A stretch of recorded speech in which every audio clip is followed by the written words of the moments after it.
bagaimana teman-teman sudah mempraktekkan, sebetulnya teman-teman sudah mulai mempraktekkan sustainable brand di karya-karya tersebut. Akan saya tunjukkan benang merahnya agar berguna untuk teman-teman akhir hingga nanti bekerja. Oke teman-teman, kita mulai ya tentang sustainable brand. Thank you Bu Pau. Sama-sama.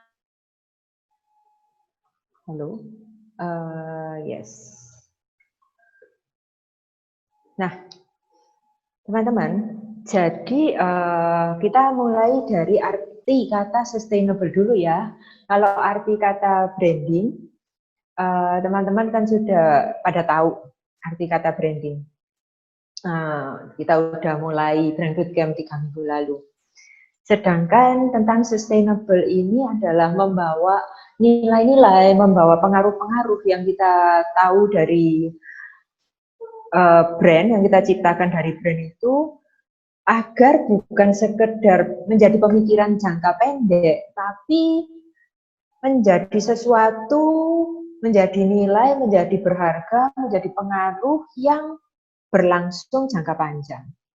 Itu adalah kunci pembeda brand yang sustain dengan brand yang one shot doang. Jadi, kali ini populer, habis itu mungkin 3 tahun, mungkin 5 tahun, bahkan ada yang 1 tahun, kok udah nggak ngetren lagi ya, ya udah tutup, rebranding atau diganti total new, bahkan bukan rebranding tapi menciptakan sesuatu yang baru. Itu bukan tujuan dari sustainable brand. Nah, kenapa sustainable brand ini penting? Tahun 94 itu John Elkington, ini opanya ini, dia adalah seorang entrepreneur, yaitu menemukan bahwa untuk sebuah brand itu bisa memberikan keuntungan yang optimal, brand itu tidak boleh egosentrik. Jadi brand itu nggak boleh selfish, dia nggak boleh egois. Dia harus dia harus sadar kalau dia itu berada di antara banyak manusia lain.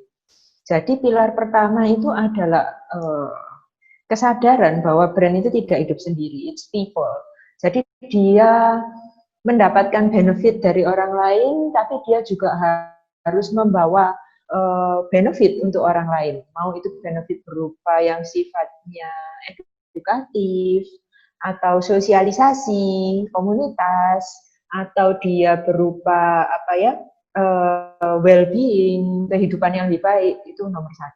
Jadi agar people memberikan yang terbaik untuk brand, maka brand ini harus secara sadar dan strategis menyiapkan brand itu untuk berguna juga untuk orang lain. Kemudian 2, itu planet. Supaya planet ini tahan lama, supaya nggak kiamat gitu ya, supaya supaya kita semua bisa bahagia di bumi ini lebih lama, maka kita harus punya peran untuk menjaga environment. Sebelum kita bisa menjaga environment, kita harus melakukan diagnosa dulu apa yang terjadi dengan lingkungan yang ada di sekitar kita, alam yang ada di sekitar kita, itu apa aja. Jadi kayak kualitas udara, kualitas air, kita desainer yang banyak menggunakan kertas misalkan, atau sekarang kalau nggak kertas, kita banyak menggunakan gadget elektronik. Do you ever think kalau kita setiap tahun itu ganti handphone, itu spare part handphonenya dibuang kemana? Bukankah itu juga mencemari lingkungan? Ternyata kita mainnya bukan cuma handphone, kita ada laptop, kita ada tablet, belum lagi aksesorisnya, ada AirPods-nya, ada mouse-nya. Semakin kita tidak bisa maintenance, semakin kita tidak menjaga barang, maka alam itu ya semakin ketumpukan dengan sampah kita. Terus lebih lagi misalkan teman-teman banyak yang label fashion. Kemasan fashionnya itu bagaimana? Kalau misalkan produkmu laris, habis itu kemasan fashionmu itu banyak menumpuk menjadi sampah, tentu kamu ingin materialnya itu yang bisa didaur ulang, yang tidak mencemari, tidak merusak tanah, tidak menjadi zat kimia yang meracuni air. Nah itu perlu dipikirkan pada saat kita product development, brand communication, hingga brand activation. Supaya nanti efek dari apa yang kita lakukan itu positif. untuk planet. Ketika kita sudah seimbang, kita sudah punya jurus untuk handle brand kita agar beneficial untuk people dan planet, selanjutnya kita memikirkan profit. Bagaimana supaya apa yang kita lakukan ini menghasilkan uang, menambah pengetahuan. Jadi profit itu tidak melulu duit ya, ada menambah pengetahuan juga, mengembangkan wawasan kita, membuat kita lebih konten, membuat kita lebih happy, itu termasuk di profit. Jadi habis people, planet, profit. Ketika tiga ini sudah terpenuhi, maka kita punya brand yang disebut sustainable brand. Maka kita akan menjadi orang yang lebih baik, ya kan? Personal branding kita pun jadi lebih baik. Kenapa? Karena we believe we are doing the right thing. Kita tahu bahwa ini aku dan brand ini adalah kenapa aku ada. Sehingga kita tidak lagi lelah melihat kiri dan kanan, mengukur kompetitor, habis itu dalam tanda kutip iri dengan yang teman lakukan, teman itu kok lebih sukses, aku kok enggak, brandku kok belum berkembang dan lain sebagainya. No, because you will have the sustainability as a purpose, teman-teman. Kemudian ada yang disebut dengan Society 5.0. Kalau teman-teman tahu yang 1.0 itu manusia itu bisa berburu. Kemudian yang 2.0 manusia itu bisa berkebun, bercocok tanam. Jadi dengan yang 1.0 sama 2.0 itu kita bisa mandiri makanan. Manusia itu mandiri makanan. Dia bisa memanage, melakukan manajemen untuk kebutuhan paling primer yaitu makanan. Kemudian 3.0 itu kita masuk ke era industrial, teman-teman, di mana kita kalau membuat barang tidak lagi satu persatu, tapi bisa dikerjakan dengan massal. Kita punya teknologi untuk time management. Jadi kalau 1 and 2 itu adalah food management, yang ketiga itu memanfaatkan teknologi, semua jadi lebih cepat, kita bisa melakukan time management. Kalau teman-teman ada yang masih bingung ngatur waktu, kerjaan masih tidak selesai, padahal kamu sudah pakai teknologi seperti laptop, padahal di handphonemu sudah bisa ada reminder, berarti kamu harus menerima bahwa kondisimu itu masih ketinggalan zaman. Kamu masih di society 3.0. Kamu belum industrious, baik itu barang maupun jasa. Kamu kurang savvy memanfaatkan teknologi untuk melakukan time management. Kemudian Society 4.0 itu information management. Bagaimana informasi itu bisa saling bertukar dari tempat yang berbeda di seluruh dunia dalam hitungan detik. Bagaimana bukan hanya manusia ngomong dengan manusia lain seperti kita saat ini menggunakan internet, tapi juga mesin satu sama mesin lainnya itu saling ngomong menggunakan internet, teman-teman.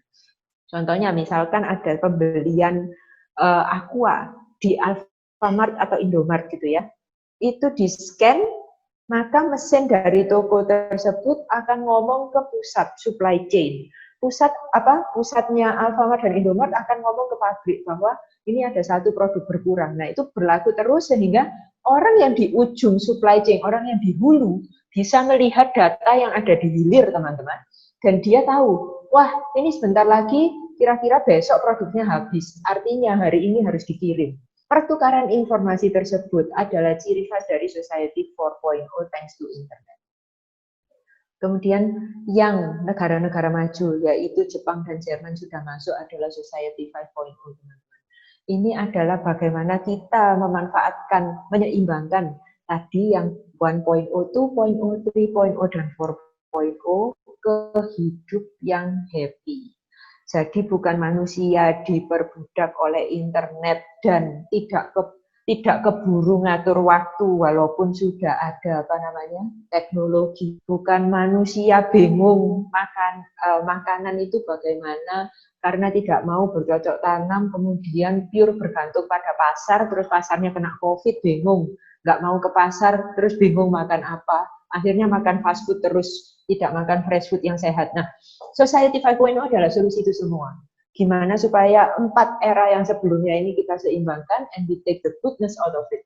Hidupnya ada teknologi, Tapi misalkan kayak Pak Christian, saya tahu dia nano hidroponik kayak gitu, jadi ada kemandirian makanannya, kemudian time managementnya juga saya dengan tim Ciputra sangat efisien, bagus sekali ngatur kegiatan-kegiatan baik online maupun persiapan-persiapan yang offline, ada macam-macam. Oke.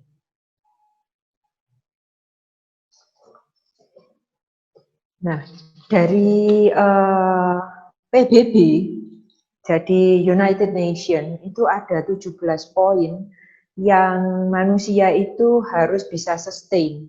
Jadi nanti bisa di search, ada 17 poin tersebut, nggak mau ada kemiskinan, habis itu gender equality, habis itu bagaimana partnership bisnis yang baik, habis itu action untuk iklim baik di darat maupun di laut, itu semua harus diurus. Jadi ada 17 poin yang sangat menarik untuk diolah kalau kita mau bermain dengan brand, baik brand produk, barang, jasa maupun personal brand kita punya sikap apa terhadap sustainability ini, teman-teman. Tantangan dari sustainability ini adalah 7 ini. Jadi ada public policy, climate change, collaboration, respecting native right, measuring, and reporting, kemudian ada sustainability program, education, sama long term orientation. Ini boleh di screenshot dulu sama teman-teman karena nanti akan kita bahas satu persatu.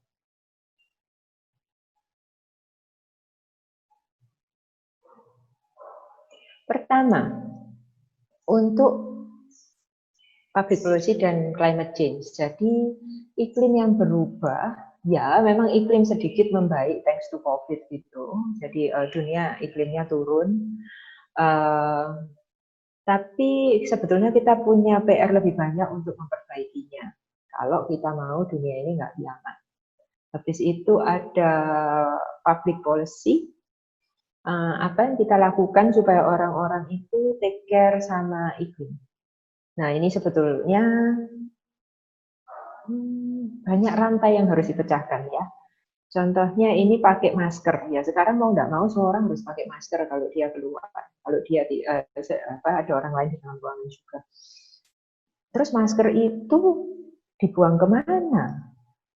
Terus bagaimana mengolah limbah masker tersebut supaya masker yang mungkin sudah terkontaminasi aneka bakteri sama virus itu bukan cuma dibuang ke sungai atau ditumpuk di tempat pembuangan sampah sehingga mengacau iklim. Nah, itu sebuah PR juga yang bisa diolah. Kemudian salah satu karakter dari sustainability itu adalah kolaborasi, teman-teman. Kolaborasi itu sebuah brand itu bisa besar apabila berkolaborasi dengan brand lain. Apabila yang membesarkan brand tersebut itu bukan solo satu orang, jadi udah tidak zaman lagi Superman sama Batman, tapi maunya Avenger gitu. Ada banyak kolaborator di dalamnya. Kemudian ini menghormati hak-hak orang yang ada di sekitar brand tersebut. Jadi ini tadi yang people itu. Sebelum memutuskan untuk impor karena lebih murah, coba dong dilihat bisa nggak sih memberdayakan sumber daya yang ada di sekitar kita seperti itu. Nanti ada salah satu proyek yang saya pilih yang really respect native rights, which I really appreciate.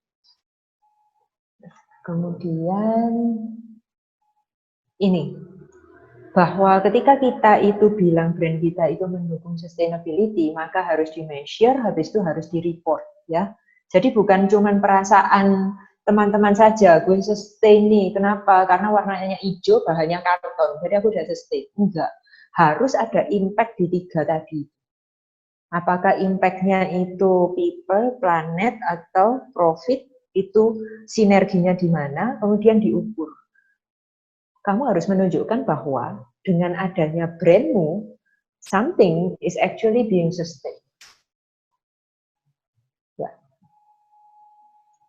Kemudian memiliki program. Jadi bukan cuma sekali launching habis itu beres, sekali activation lalu itu beres, enggak. Jadi ada keberlanjutan dari program tersebut untuk memastikan kelangsungannya itu jangka panjang sesuai dengan target marketnya. Berarti butuh ada riset supaya programnya itu relevan. Nah, itu semua bagian dari brand-brand sustain yang perlu ada. Kemudian konsumen yang belum paham sustainability itu apa, belum paham Society 5.0 itu apa, yaitu PR dari pemilik brand untuk mengedukasi. Jadi tidak boleh brand itu cuma jualan seperti zaman dulu, apa dulu, pokoknya cuannya banyak, selesai gitu, tidak bisa. Tapi kita membutuhkan kesadaran supaya yang ngerti lebih dulu itu mengajari yang belum mengerti supaya sama-sama selamat. Terus ada long term orientation. Ini tadi, kalau di sini adalah edukasinya, kontennya, ini rencana programnya, strateginya, ini adalah taktiknya.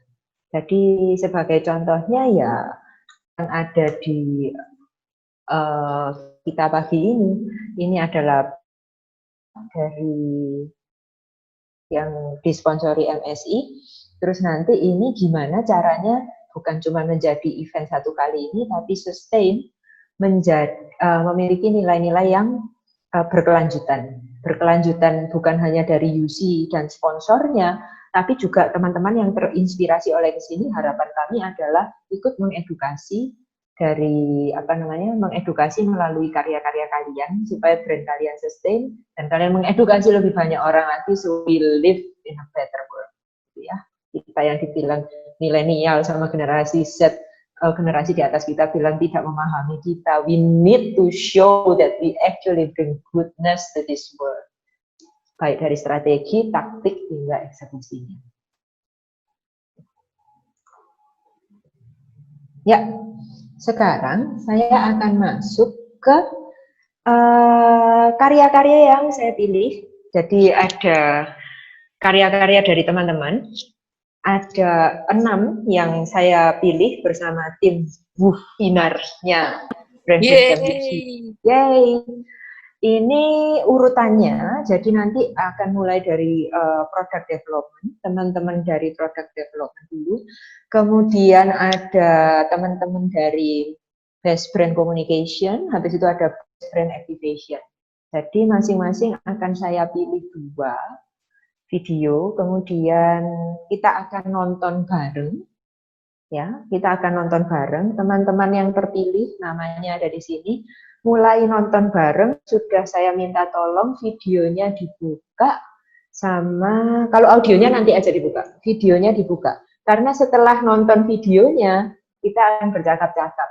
Akan ada unsur yang saya ingin tahu dari teman-teman, what actually you're doing with your work, seperti itu. Kamu bisa bercerita, tapi nanti ada batasan waktu ya, saya sama Bu Pauline akan cue waktunya. Yes, sip. Yes.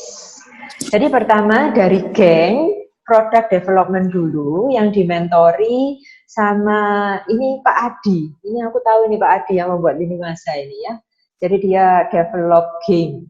Ini kita akan ngobrol, kita akan nonton videonya Michelle Jasmine sama Livia Angelica dulu.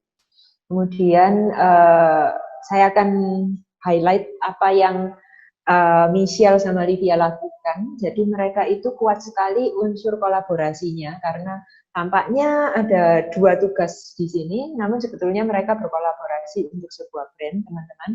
Kemudian hasil kerja mereka itu terprogram. Ini nanti yang teman-teman bisa simak dan pelajari dari mereka. Jadi terprogram, bukan proyek dan proyek. Jadi mereka sudah punya 1 proyek bersama, kemudian ada 2 yang support. Dan semua ini tujuannya adalah untuk edukasi. Saya sangat tersentuh sama karyanya Petualangan Menuju Sesuatu. Bagi pemirsa yang mungkin di luar UC, yang belum tahu, silakan follow IG-nya Petualangan Menuju Sesuatu, supaya lebih nyambung dengan apa yang MC dan Livia akan presentasikan. Oke, kita mulai dulu ya video yang pertama.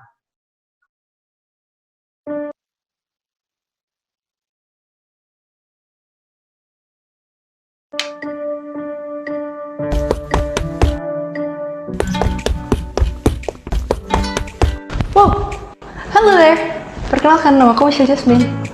Oh, topi ini adalah topi punya temanku, Blob. Apa yang kamu lakukan di sini? Why don't you just come with me? Aku dan Blob punya sebuah cerita untukmu. Oke, let's go. Inilah cerita Blob, sebuah jeli jingga yang sering pergi berpetualang ke berbagai tempat untuk membagikan cerita dan bertemu dengan orang lain. Petualangannya itu diabadikan melalui sebuah media online berupa komik yang dinamakan Petualangan Menuju Sesuatu. Dalam cerita-cerita ini, Blob banyak belajar tentang isu kesehatan mental, bagaimana cara merawatnya, dan berbagai mental illness lainnya.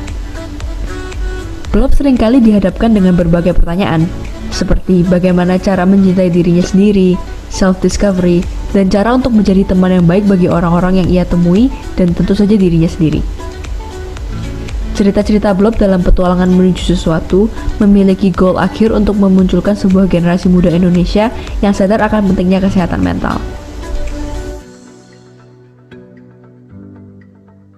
Aku adalah salah satu co-creator dari Petualangan Menuju Sesuatu. Tetapi tidak hanya itu. I'm also human with a dream. Sebagai manusia, tentu saja setiap dari kita pernah dihadapkan dengan perasaan atau situasi yang sangat sulit, tanpa mengetahui hal apa yang dapat kita lakukan. Untuk beberapa dari kita yang beruntung, kita diajarkan untuk mengidentifikasi trigger atau pemicu dari suatu emosi tertentu.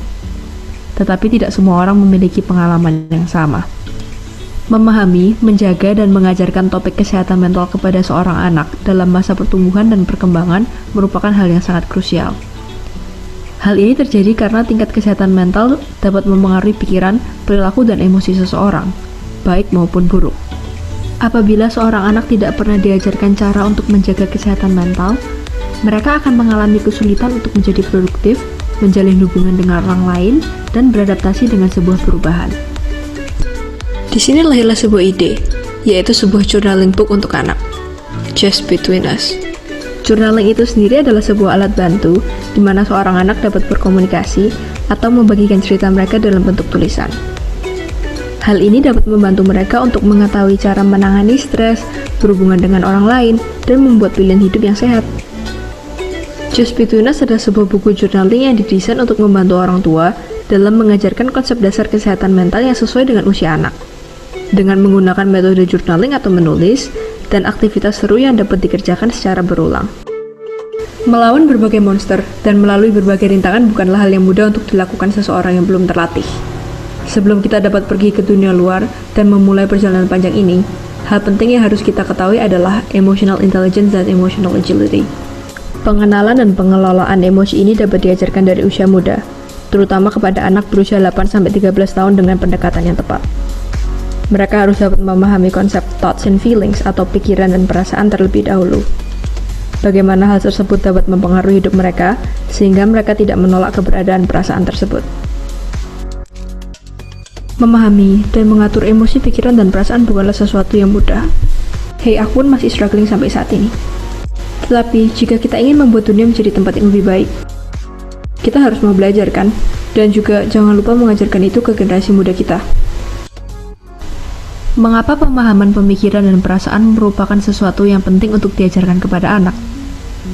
Yang pertama adalah untuk membantu anak mengelola atau meregulasi dirinya sendiri dan bersama orang lain. Kemudian mengajarkan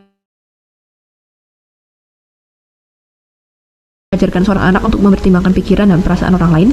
Terakhir, untuk membantu seorang anak berkomunikasi secara jujur dan jelas tanpa melanggar nilai dan norma sosial yang berlaku di masyarakat. Dari sana muncullah sebuah pertanyaan. Bagaimana cara mengajarkan pemahaman pikiran dan perasaan melalui ilustrasi dalam buku jurnal bagi anak berusia 8-13 tahun di Indonesia? Tidak hanya untuk menjawab pertanyaan tersebut, tetapi juga untuk memberikan dampak yang lebih besar kepada anak, buku jurnal Just Between Us ingin berfokus pada eksplorasi desain dan ilustrasi. Eksplorasi ini berupa penggunaan ilustrasi atau gambaran yang ekspresif agar setiap emosi dapat lebih mudah dibedakan oleh anak. Hal ini dapat dilakukan dengan menggunakan asosiasi warna dengan emosi tertentu. Membentuk dan memanfaatkan karakter untuk menyampaikan sebuah cerita yang lebih relatable dan engaging. Yaitu dengan cara menciptakan sebuah karakter yang membawa dampak atau memiliki permasalahan yang serupa dengan yang dihadapi oleh user, serta menggunakan imagery monsters untuk menunjukkan perasaan tertentu. Aku Michelle Jasmine dan inilah ceritaku. Mungkin ini bisa menjadi ceritamu juga.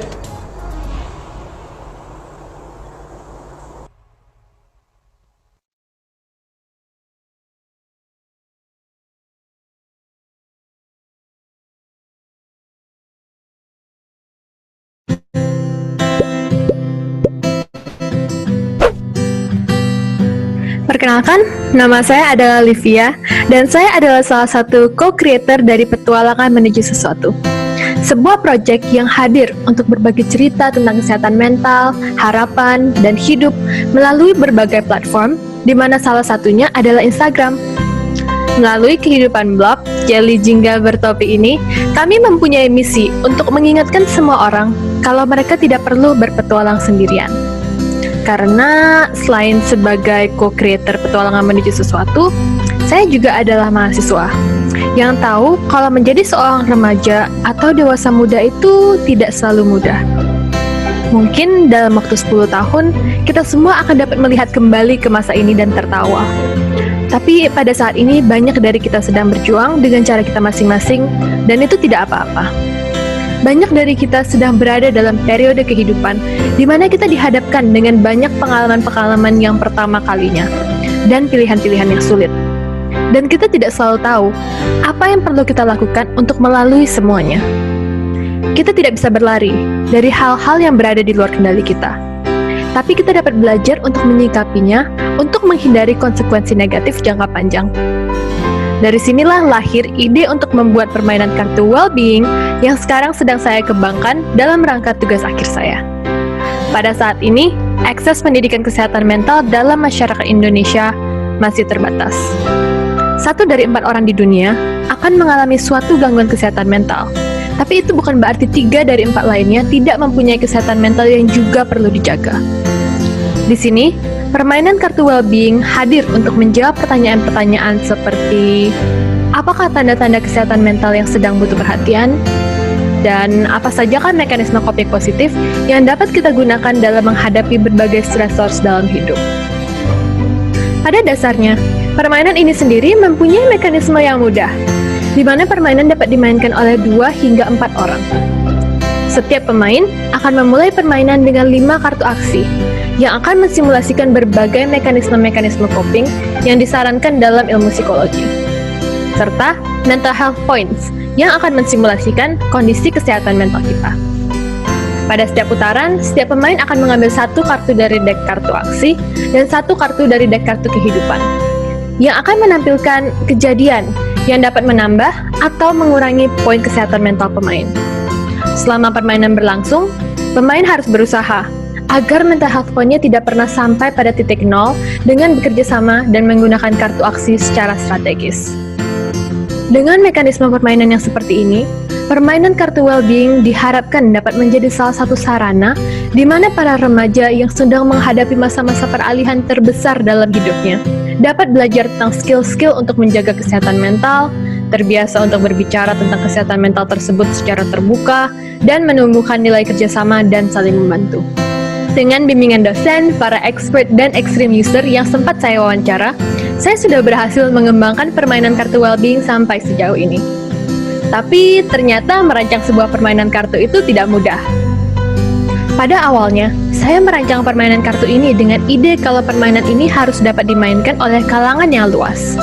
Saya ingin agar permainan ini tidak hanya dapat dimainkan oleh remaja, tapi juga dapat menjadi sarana agar anak-anak di atas usia 8 tahun dapat diperkenalkan kepada metode-metode pengelolaan kesehatan mental sejak dini.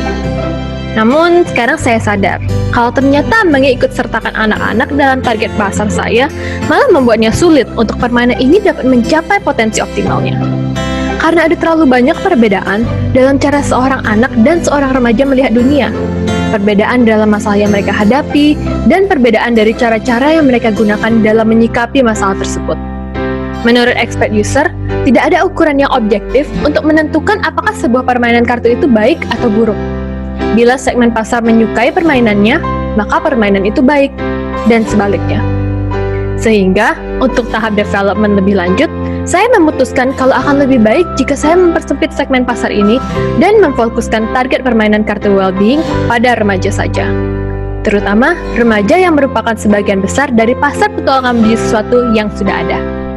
Dengan melakukan itu, gaya bahasa dan komunikasi, serta konten yang dimasukkan dalam permainan kartu ini akan berubah. Sebagai contoh, konten kartu aksi yang menunjukkan sebuah kejadian seperti bunga yang layu mungkin tidak relatable kepada segmen remaja yang pastinya mempunyai permasalahan-permasalahan dan mekanisme permainan yang sengaja dibuat mudah agar dapat dimainkan oleh segmen umur yang lebih muda juga malah menjadi kurang menantang atau kurang seru pada segmen remaja yang sekarang menjadi segmen utama permainan ini. Nah, hal-hal seperti inilah yang akan saya perbaiki lagi dalam tahap development yang berikutnya. Jadi nantikan update-update terbaru dari permainan kartu Wellbeing ya.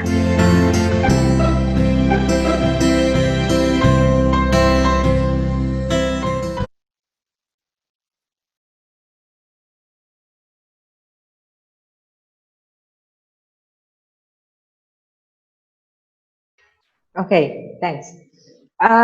Sekarang kita punya waktu 10 menit untuk ngobrol sama Michelle sama Livi. Sudah nyala kameranya Michelle sama Livi? Wow, you have a lot of love ya, temannya menyemangati semua nih di chat, keren.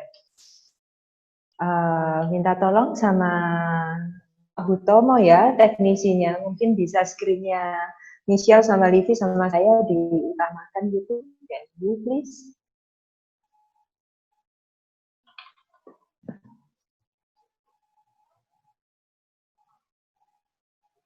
Oke, aku belum kelihatan MJ sama Livi. Sudah. Hai, selamat pagi, girls. Good morning.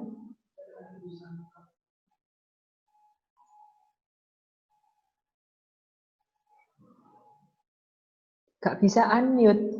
Oh, Pak Hutomo, tolong bintang tamunya di unmute. Yeay. Hai. Hai. Oke, kita akan ngobrol tentang Blob yang berhubungan dengan sustainable ya. Sustainable brand ya. Blob as a sustainable brand. Teman-teman, kamu sejak tahun berapa bikin ini? Awalnya gimana sih project ini? Silakan Bebas. Awal mulanya sih kita baru mulai posting itu tahun 2018 ya, Liv. 2018. Gimana ceritanya, Liv ya? Ayo. Lempar balik ke aku dong. Dulu awalnya itu sebagai tugas kuliah, kan kita di Universitas Ciputra ada pelajaran yang namanya entrepreneurship.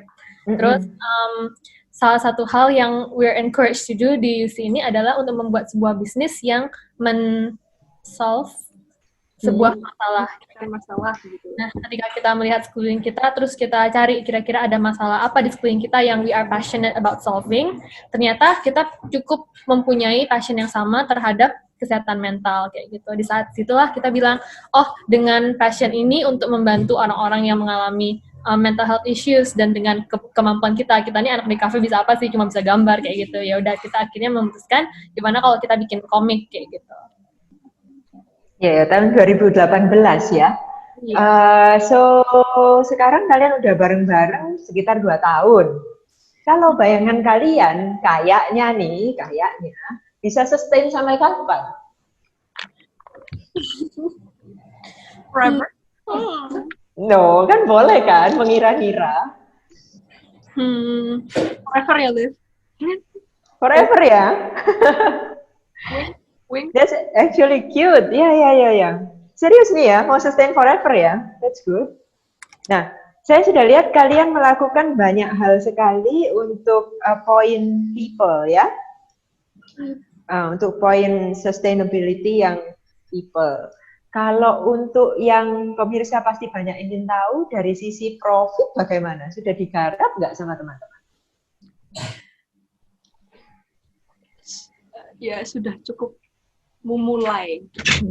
Mungkin bisa share sedikit untuk menginspirasi teman-teman yang lain atau pemirsa umum juga. Jangan malu-malu, you're inspiring loh.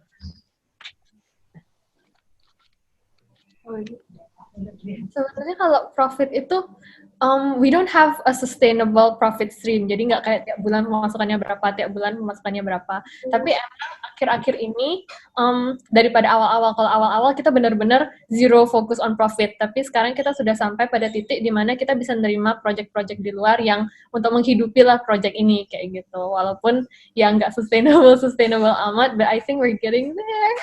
Iya, belum lagi nanti kalau jurnalnya jadi sama gamenya jadi, itu juga akan menjadi pemasukan ya untuk tim petualang ini ya. Oh, that's great.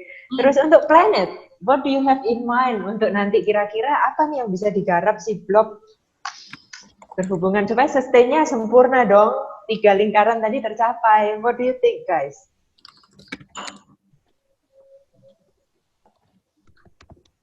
Ada ide apa? Oh, dia diskusi dulu dia. Oh, you have another journal. Iya, semakin banyak ya stream duitnya semakin banyak. Nah, sekarang Planet nih PR-nya. Kira-kira apa ya yang bisa digarap supaya blog ini membantu Planet juga gitu? We don't really have, kita belum ada plan khusus ya kalau untuk lingkungan. Maksudnya, kita pernah buat beberapa komik yang berbicara tentang lingkungan, tapi tidak sampai turun ke lapangan gitu kayaknya. Cuma dalam sebatas cerita, beberapa cerita diselipkan di antara cerita-cerita kita lain yang lebih people oriented, I think. Ya, kalau boleh saya titip untuk nanti teman-teman pikirkan bersama-sama. Di sini ada yang bikin jurnal, kemudian ada yang bikin game. Coba dipikirkan bagaimana material-materialnya itu mendukung Planet. You can start from that. Kemudian nanti teman-teman komunikasikan, ya, supaya pembeli juga tahu kenapa sih kok harus beli game sama jurnal petualang, kok bukan punyanya kompetitor. Karena isinya kamu balance kan antara you actually care about the people and then you actually care about the planet gitu. Jadi bukan sekedar kalian cari profit saja. Nanti coba dikembangkan di situ. Terus satu pertanyaan terakhir untuk tim kolaborasi ini ya. Jadi kalian itu berawal dari tugas, kemudian menjadi ada yang disebut dengan kolaborasi internal, kolaborasi tim kalian secara internal. Kemudian tadi saya lihat di video-videonya mulai tampak ada kolaborasi eksternal, baik dengan para petualang maupun dengan app lain. Tadi saya lihat ada rilis dan lain sebagainya. Suka dukanya kolaborasi, share dong baik internal maupun eksternal. Pasti nggak high dan happy terus kan, pasti ada suka dukanya. And how you overcome it, please share supaya teman-teman yang lain juga oke, let's do it, kolaborasi gitu, terinspirasi. Yuk. Kalau mungkin sukanya dulu ya, yang bagus dulu. Ya. Itu pasti kita dapat engagement atau kita bisa kayak sharing anggapannya pembaca ya yang melihat konten seperti itu sih. Terus juga bisa connection dan dari sana kita bisa membangun sebuah pertemanan gitu anggapannya. Jadi untuk di masa depan kalau PMS lagi butuh sesuatu atau mereka butuh sesuatu, kita bisa saling kontak-kontakan. Jadi kayak tidak strangers lagi gitu, dan udah nggak apa namanya, nggak individual kayak gitu sih. Jadi saling backing up satu sama lain kayak gitu untuk sukanya sih. Oke. Liv, mau nambahin Liv? Itu untuk sukanya. Terus tentunya kalau dalam internal ya, kalau kolaborasi secara internal, I think I can speak for everyone ketika aku bilang kita nggak mungkin nyampe pada titik ini kalau tidak ada all 5 of us kayak gitu. Kita sekarang berlima.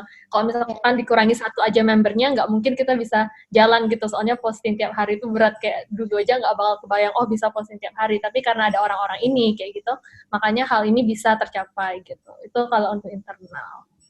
Mungkin dukanya ya. Boleh, iya dong. Keep it real. Tentunya kalau makin banyak orang yang kita ajak kerjasama, makin banyak ada conflicting opinions and ideas. Itu berasa banget. Kita juga sempat sampai pada satu titik di mana tadi nggak tahu apakah kolaborasi ini bisa bertahan sampai selama ini atau enggak, because we also have inner conflicts kayak gitu. Tapi when you're collaborating with a lot of people, kita juga lagi belajar sih bagaimana kita bisa kolaborasi dengan sebaik mungkin, terus mengesampingkan kayak ego kayak gitu demi projectnya dan demi misi kita gitu. She said it nicely. Kalau eksternal gimana? Kolaborasi eksternal mungkin ada cerita? MJ mungkin? Kalau mungkin dengan eksternal itu culture kerjanya yang mungkin berbeda dari misalnya dari culture-nya kita dan culture-nya orang lain yang kita ingin kolaborasi itu kan pasti berbeda dan kadang akan mengalami kesulitan untuk bagaimana nge-balance culture tersebut sih.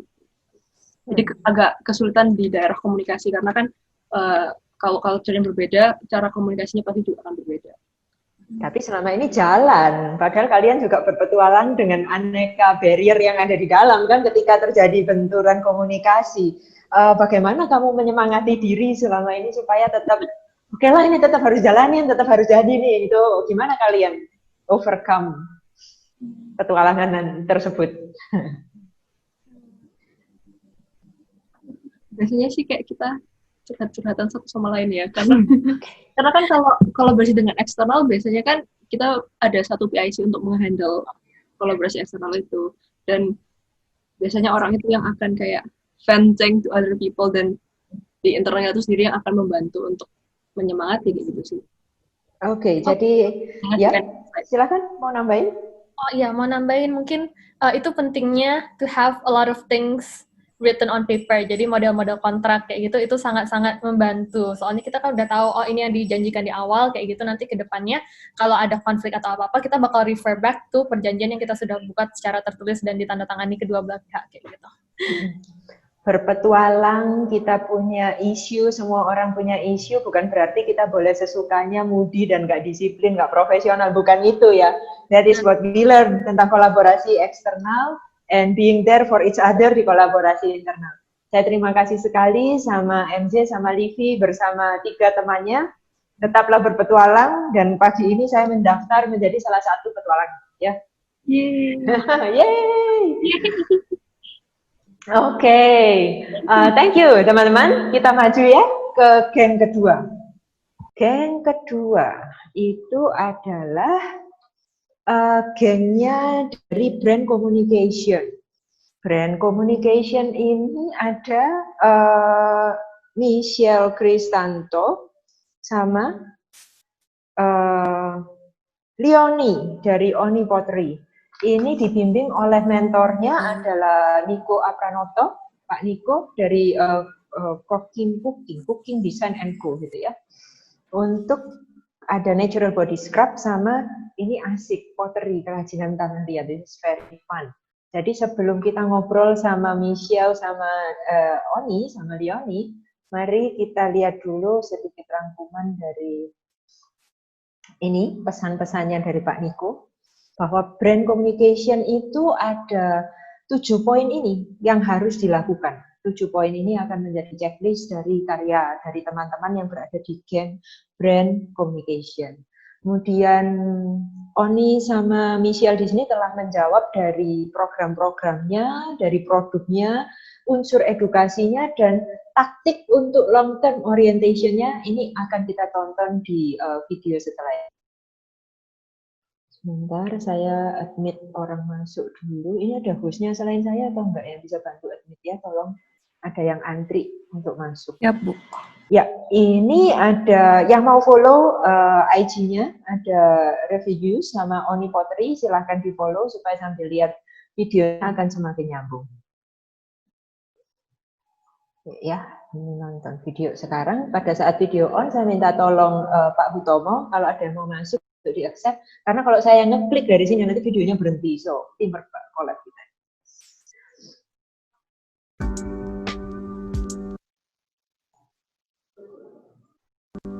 Di era modern ini, makin banyak perempuan yang memiliki tingkat aktivitas yang tinggi, baik untuk bekerja ataupun untuk menimba ilmu. Sebanyak 67% perempuan berusia 19 hingga 30 tahun memiliki aktivitas yang cukup tinggi dan tidak memiliki waktu untuk merawat diri sehingga kulit mereka menjadi kusam dan kurang sehat. Karena itu, 47% perempuan di Indonesia kurang merasa percaya diri akan kondisi kulit tubuh mereka. Revius hadir dengan menciptakan sebuah produk yang dapat digunakan secara efisien dan cepat, akan mempermudah merawat kulit, serta dapat meningkatkan kepercayaan diri akan kulit tubuh mereka. Nama saya Misha Caroline Kristanto, mahasiswa Universitas Ciputra, jurusan Visual Communication Design. Saya akan perkenalkan bisnis saya, Revius. Revius sendiri dalam bahasa Perancis memiliki arti pemimpi. di mana kami mengartikan ini sebagai impian perempuan dalam usaha untuk menjadi pribadi yang lebih baik lagi. Maka dari itu, Reveus menciptakan sebuah produk berupa body scrub, karena kulit yang sehat dia awali dengan melakukan eksfoliasi untuk kulit. Dengan menggunakan body scrub, kulit dapat bersih hingga ke pori-pori dari kotoran, debu, dan sel-sel kulit mati. Penumpukan sel-sel kulit mati akan membuat kulit terlihat kusam dan lelah. Reveus menggunakan bahan-bahan alami sebagai bahan dasar scrub agar aman baik bagi tubuh dan lingkungan. Scrub kami dibuat satu persatu secara manual dengan segenap hati kami.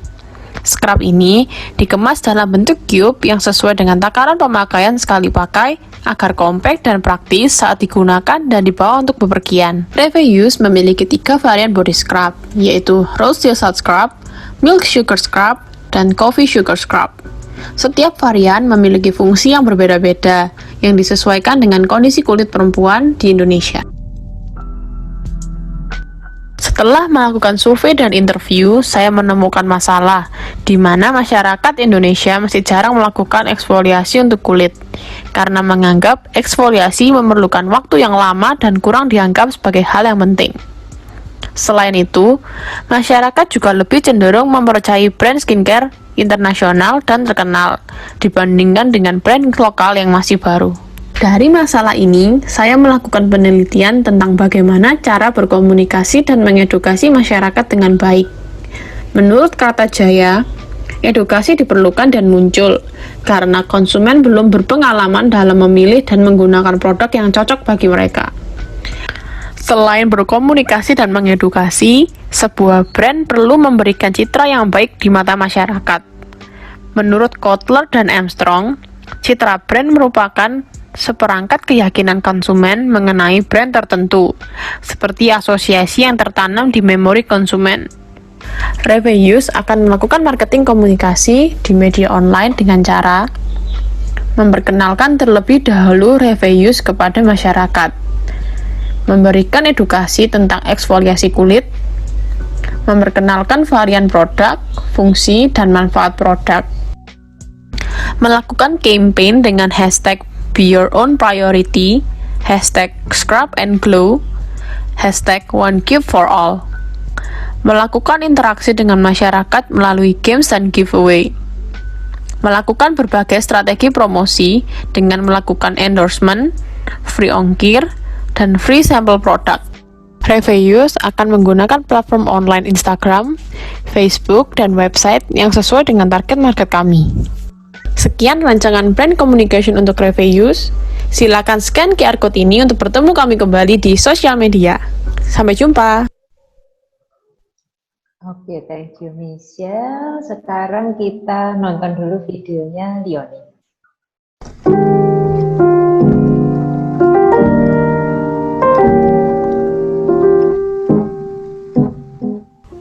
Perkenalkan, nama saya Leonie Siraputra, NIM 203-17013. Di dalam presentasi ini, saya akan menjelaskan tentang bisnis saya, yaitu Oni Pottery. Di sini saya akan menjelaskan tentang apa saja yang akan dibahas. Yang pertama tentang brand Oni Pottery, kedua problem, kemudian design approach, dan yang terakhir propose design solution. Sebelum saya menjelaskan tentang bisnis saya akan menjelaskan secara singkat pengertian dasar keramik, yaitu sebuah benda yang terbuat dari tanah liat yang melewati berbagai macam proses hingga ke pembakaran suhu tinggi. Melalui proses perjalanan yang sudah dilalui seperti mencari tahu dasar keramik di Bali, Yogyakarta, Bandung, dan juga Surabaya, hal ini dilakukan dengan besarnya harapan dan antusias saya dalam menjadi seorang artisan yang siap membagikan pengalaman saya di dunia keramik. Dan harapan nantinya, saya dapat memberikan produk yang tentunya berkualitas kepada masyarakat. Sebelumnya, saya telah membuat berbagai macam karya dari latihan yang saya lalui, seperti keramik tableware, home decor, hingga workshop pertama yang dilakukan pada tanggal 12 Februari 2020. Kita hidup di mana sebagian besar barang yang telah diciptakan sangat mudah untuk didapatkan. Namun, seringkali kita tidak menyadari cerita dan proses apa saja yang telah dilalui dari barang tersebut. Maka dari itu, dari keseluruhan bisnis model kanvas Oni Pottery menciptakan wawasan baru tentang bagaimana proses keramik yang melalui berbagai macam pertimbangan dapat memberikan nilai-nilai yang berarti. Berdasarkan hasil riset yang sudah dilakukan oleh Oni Pottery, Para sumber mengatakan bahwa value yang tersampaikan masih belum cukup terkomunikasikan. Terdapat hal-hal yang perlu ditingkatkan lagi, seperti penggunaan sosial media yang aktif. Serta, semenjak mewabahnya COVID-19, Onipoteri tidak memiliki ruang gerak yang bebas. Maka dari itu, Onipoteri harus bisa mencari cara agar dapat menyampaikan value dengan experience yang baru. Akhirnya, Onipoteri melakukan pendekatan desain dengan cara konten edukasi di sosial media. Melalui konten tersebut, diharapkan nantinya munculnya kepekaan dan keinginan belajar terhadap produk handmade, terutama tentang keramik pottery. Melalui interaksi dari pengguna sosial media dan Onipoteri, dengan cara melakukan storytelling Onipoteri, sharing session, Q&A, dan hal-hal lain yang menarik ke depannya. Sehingga timbul perasaan untuk turut serta bergabung dan pada akhirnya masyarakat dapat memiliki tempat di mana karya buatan tangan dapat dinikmati. Dengan solusi desain yang diusulkan, Onipoteri memutuskan untuk fokus terhadap konten di Instagram Onipoteri dengan menciptakan sebuah ruang dan penghubung bagi mereka yang penasaran dengan keramik pottery. Tentu saja dengan harapan nantinya muncul kepekaan terhadap nilai-nilai yang diberikan dari Onipoteri. Sekian dari presentasi saya, terima kasih.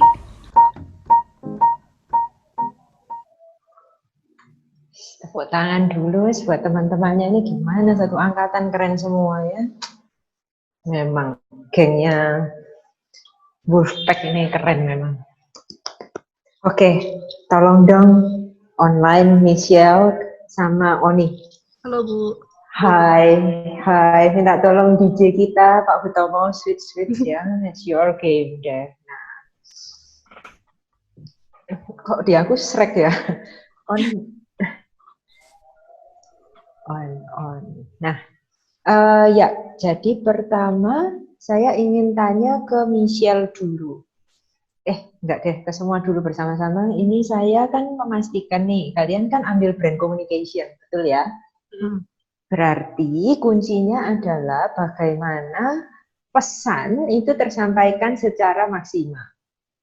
Sebelum pesan tersampaikan secara maksimal, yang paling penting itu, yang paling prioritas adalah pesan komunikasinya. Pertanyaan saya untuk berdua. Di antara banyak pesan yang mau tadi teman-teman sampaikan, ada yang pakai hashtag, ada yang mau edukasi, macam-macam pesannya. Kalau Michelle disuruh pilih satu pesan yang menurut kamu paling kunci, paling prioritas itu apa? Kalau untuk Oni, kunci pesannya di mana? Jadi ada banyak, it's fine, tapi yang paling menonjol itu apa? Coba, yuk dijawab. Siapa dulu? Bebas. Kalau saya sih yang pesan yang paling penting itu yang ini, yang hashtag be your own priority sih. Soalnya kan kayak produk ini saya ciptakan untuk meningkatkan kepercayaan diri wanita, untuk lebih percaya diri lagi akan kulit mereka gitu. Oke, thank you. Oni, kalau kamu? Ya, kalau misalnya aku sih sebenarnya nggak ada tertulis di Instagram atau di video tadi, cuma kalau dari aku sendiri tuh pengen ngenekanin kayak pentingnya kayak edukasi the beauty of imperfection gitu sih. Oke, ya. Sebentar, Oni, aku kok nggak bisa lihat wajahnya Oni ya? Oh ya, hai, iya. Halo Bu. Menunggu DJ-nya. Ya. Oke, it's good. Terus sekarang teman-teman berdua kali ini gantian, boleh mulai dari Oni dulu. Karena nanti Michelle. Sosial media, aku setuju kalian berfokus di media online sosial media. However, seperti kita tahu sekarang bahwa sosial media itu ada banyak selain Instagram, termasuk portal-portal chat seperti kayak WhatsApp, kayak Line, terus ada gebiarnya TikTok, terus ada marketplace yang bukan hanya mainstream seperti Shopee sama Tokopedia sama Lazada, tapi ada yang spesifik, misalkan ada Etsy, misalkan ada Weddingku, dan lain sebagainya. Nah, saya ingin kalian menggali lebih dalam dan menambah sosial media yang pas, satu untuk body scrub, satu untuk Onipoteri. Ayo, coba mulai dari yang pottery dulu. Kira-kira ditambah apa yang cocok untuk eksistensi online brandmu? Jadi sebenarnya kalau misalnya Instagram tuh bener-bener ini banget sih Bu, bener-bener semua orang itu kebanyakan pada pakai Instagram gitu. Cuman kalau di Instagram itu kan saking banyaknya kadang tidak bisa difokusin gitu kadang. Nah, jadi sempat saya itu ngeliat-liat sosial media yang kayak Twitter, Facebook. Nah, saya pernah waktu itu dapat di Twitter itu juga ada yang orang yang ngejual keramik. Nah, tapi di saat itu mereka itu masih fokus ke penjualan, bukan ke mengedukasinya. Nah, itu jadi kayak saya pengen cari cara gimana caranya nanti kalau misalnya suatu saat saya menggunakan Twitter atau Facebook atau sosial media lainnya, nah itu hal itu bisa mengena langsung ke mereka, kayak gitu sih. Sempat ada juga ngeliat yang kayak Etsy, tapi Etsy itu menurut saya lebih ke penjualan sih Bu sebenarnya. Gitu. Lebih ke jualan produk, bukan jasanya, begitu ya? Oke. Cuman saya sebenarnya pengen yang untuk ngejual, nggak cuma ngejual produk, cuman sambil ada yang kayak ngejual kit, pottery kit gitu, tapi sambil diedukasiin juga gitu. Oke, berarti PR-mu dicatat ya, nanti dipertimbangkan sosial media, dicari yang sifatnya komunitas, mungkin mereka ada komunitas craft, atau justru komunitas sekolah, atau bisa-bisa kamu mencari benang merahnya, kamu bisa collab sama teman-teman tadi tuh, para petualang. Mungkin ada petualang yang bisa mendapatkan solusi dari Oni Pottery, baik dari produk, apalagi dari experience membuatnya. Jadi sosial medianya bukan dipilih platformnya saja, tapi juga kolaborasinya yang tepat supaya lebih sustain. Dan komunikasi awareness-mu menyebar lebih luas. Sampai sini jelas ya, Leonie? Jelas. Oke. Sekarang switch ke Michelle. Pertanyaan tetap sama Michelle. Iya Bu, kalau saya mainnya tetap di Instagram sama Facebook. Soalnya kalau ada kayak komunitas buat pecinta skincare gitu. Iya. Kemarin setelah saya interview ke expert, itu dia kayak nyaranin ada namanya app itu namanya Moselo. Itu buat pakai platform buat jualan barang-barang handmade asli dari Indonesia gitu. Terus sebentar ini Pak Huto mau switch screen dong. Ini DJ-nya bingung. Nah, oke, ya. Ya, jadi kamu akan mencari app-app juga, terus nanti influencer-influencernya juga dicari ya. Bagaimana yang pilih yang tepat agar produkmu itu terkomunikasikan, bukan sekedar ini loh reviewers body scrub. Ya, pokoknya body scrub titik. Tapi value yang tadi kamu ceritakan kayak tentang kepercayaan diri, tentang self-care, itu terus sampaikan. Ya, value brandnya harus diikutkan, terus berarti channel-channel komunikasinya harus tepat. Terus sekarang saya tanya ke Michelle dulu supaya DJ-nya tidak bingung. Michelle, nanti baru ke Oni. Aku tanya, ini spesifik untuk kamu nih pertanyaannya. Tadi waktu kamu presentasi, saya tuh lihat, saya itu termasuk market yang tidak yakin. Kenapa sih harus meluangkan waktu untuk body scrub? Nah, terus saya kalau misal itu pertama, saya termasuk market yang tidak yakin. Sebutuh apa sih? Emang kalau aku body scrub itu apa? Ya udah, sel kulit matiku nggak ada, ya udah. Kalau aku pilih aja sabun yang ada scrubnya seperti sekarang. Isn't it kind of the same thing? So saya termasuk yang belum teredukasi. Saya butuh kamu edukasi. Oke, itu dulu deh. Edukasi saya. Gini sih Bu, jadi kan sebenarnya ada produk body scrub itu yang pakai bahan kimia kan. Nah, di dalamnya itu pakai partikel yang namanya microbeads. Nah, microbeads itu buat lingkungan itu juga bahaya gitu Bu, karena itu setelah masuk ke sungai nanti bakal masuk ke ikan. Nah, ikan itu bakal kita konsumsi lagi. Jadi kayak itu juga nggak baik buat lingkungan, sama nggak baik buat kita juga sendiri gitu. Jadi saya kepikiran kayak gimana kalau saya bikin sebuah produk yang bisa aman buat lingkungan sama buat badan juga kayak gitu. Nah, kalau kita sendiri itu sangat penting sih, karena kalau kita sabunan biasa itu nggak bakal bisa maksudnya bukan nggak bisa ya, tapi kayak pasti ada hal-hal yang tertinggal kayak kotoran, terus kayak sel-sel kulit mati, sama kayak apa ya, sisa-sisanya itu bakal tetap stay di kulit gitu. Jadi perlu di scrubbing buat ngilangin kayak gitu. Yes. Berarti kamu mau bukan cuma profitnya sama people-nya dapat hasil yang maksimal, tapi planetnya gitu ya, ikan di lautan pun nggak pedulikan gitu ya, ikan-ikan di sungai itu ya. Make sure that message itu tersampaikan ya nanti di brand communication-mu. It's a very good one. Kemudian sekarang giliran, thank you Michelle, thank you, bagus. Sekarang aku mau tanya sama Leonie. Aku mau tanya dulu, Oni Pottery ini di mana lokasinya, to be exact? Sebenarnya lokasinya itu di Surabaya, yang kayak studio, kilnnya, tanahnya, wheel-nya itu semuanya di Surabaya di rumah saya. Nah, cuman karena COVID ini, saya sekarang posisinya sudah 6 bulan di Samarinda. Kamunya yang di Samarinda? Iya, bu gurunya di Samarinda. I see. Terus jadi tadi, jadi kalau misalnya di studio cuma ada orang tua aja jadinya. Masih belum ada saya di sana.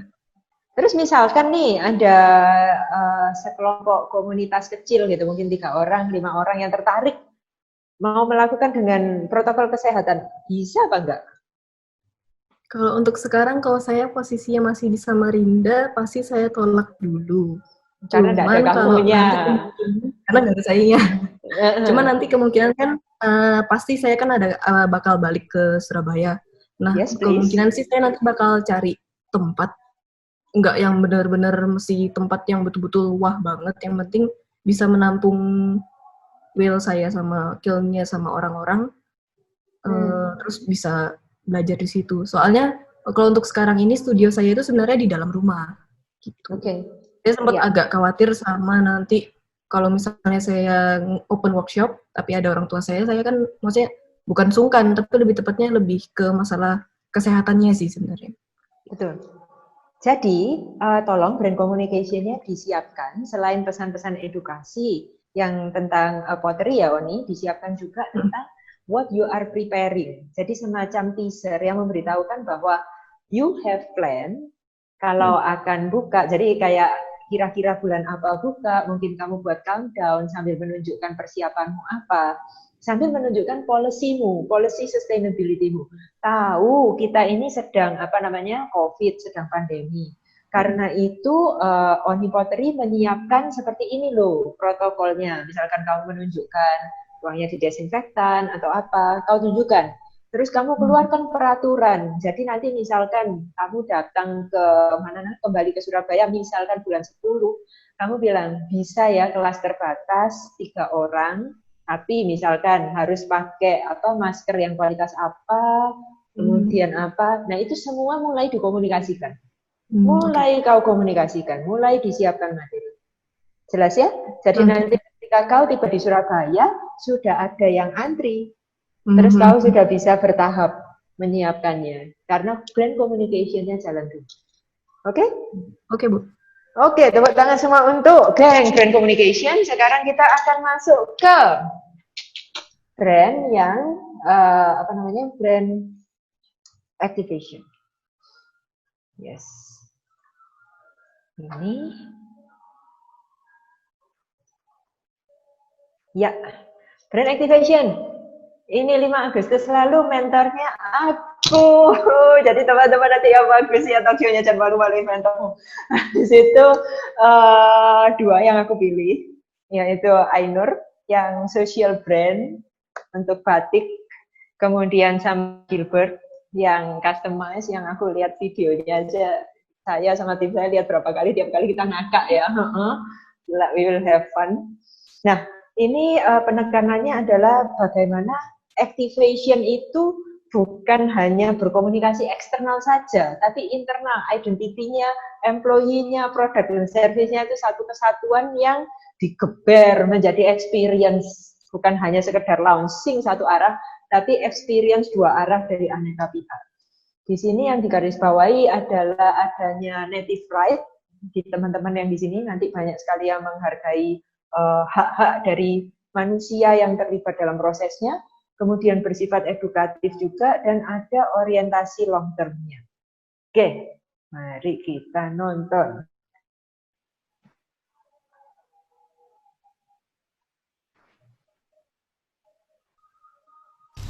Batik merupakan satu budaya yang sudah diakui oleh UNESCO sebagai Masterpiece of the Oral and Intangible Heritage of Humanity.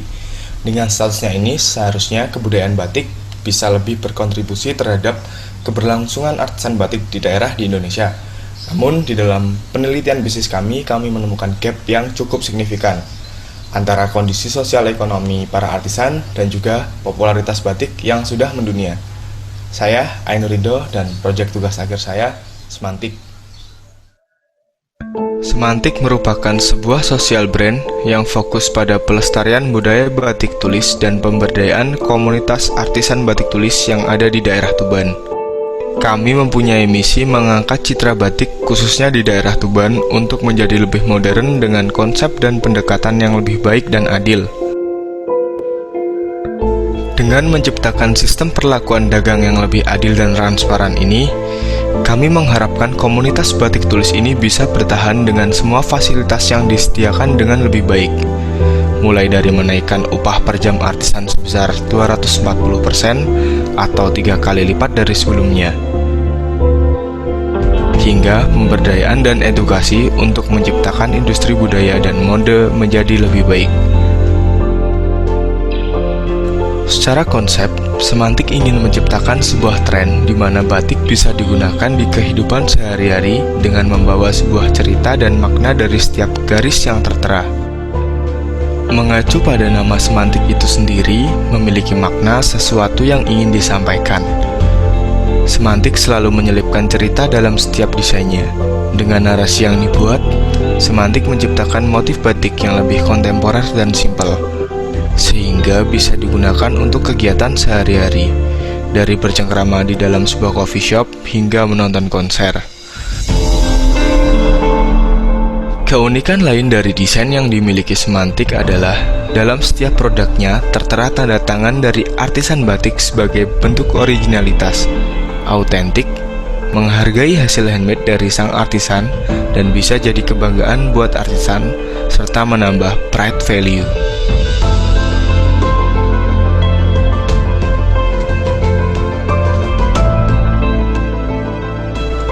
Konsep bisnis kami ingin menjawab permasalahan pada lingkaran ekonomi dan sosial pada industri batik ini.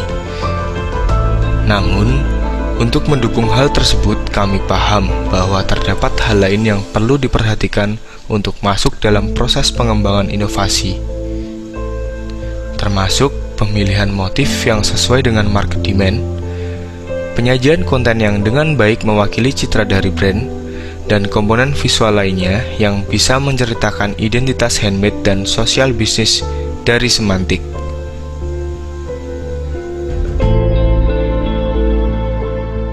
Mengacu pada hasil market research yang sudah dilakukan melalui wawancara dengan extreme user, expert user, dan penyebaran kuesioner, terdapat beberapa hal yang dapat mendukung atau memperkuat value yang dimiliki Semantik. Perbaikan dalam penyampaian visual konten, terutama penyajian kepada market yang belum mengetahui eksistensi dari brand Semantik. Memberikan penekanan emosi pada setiap konten yang dipublish dengan tujuan untuk melibatkan ketertarikan secara emosional dari setiap potensial customer.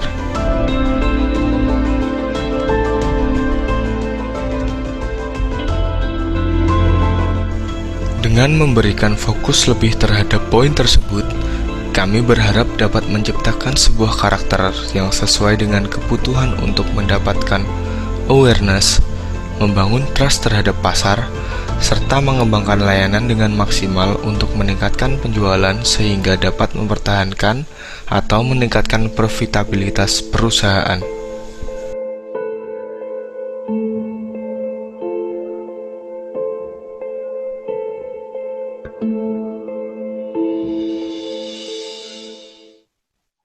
Oke. Oh, lanjut. Fabricating Story adalah hero konten yang dimiliki dan diluncurkan oleh Semantik bersama individu atau kelompok tertentu untuk membuka pintu gerakan kolaboratif dan merangkul praktik dan pemikiran baru dalam meluncurkan serial tertentu. Tampil sebagai tamu dengan keahlian ekstra, ia hadir dengan cerita khasnya untuk ditransformasikan menjadi batik tulis oleh komunitas pengrajin Semantik. Kolaborasi ini bertujuan untuk memiliki visi bersama dan bertukar pengetahuan antara tamu, merek, dan komunitas yang dapat menghasilkan pengalaman luar biasa bagi semua. Prosesnya bisa berupa pembentukan ide, pengalaman membatik hingga mengubah cerita menjadi produk batik tulis yang membawa harapan dan dampak.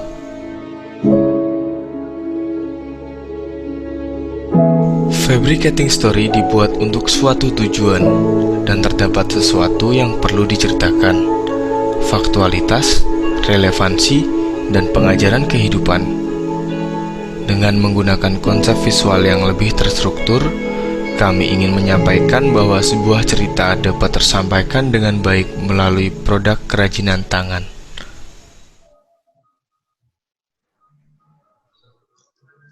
Right, sekarang kita maju ke custom mix. Ya.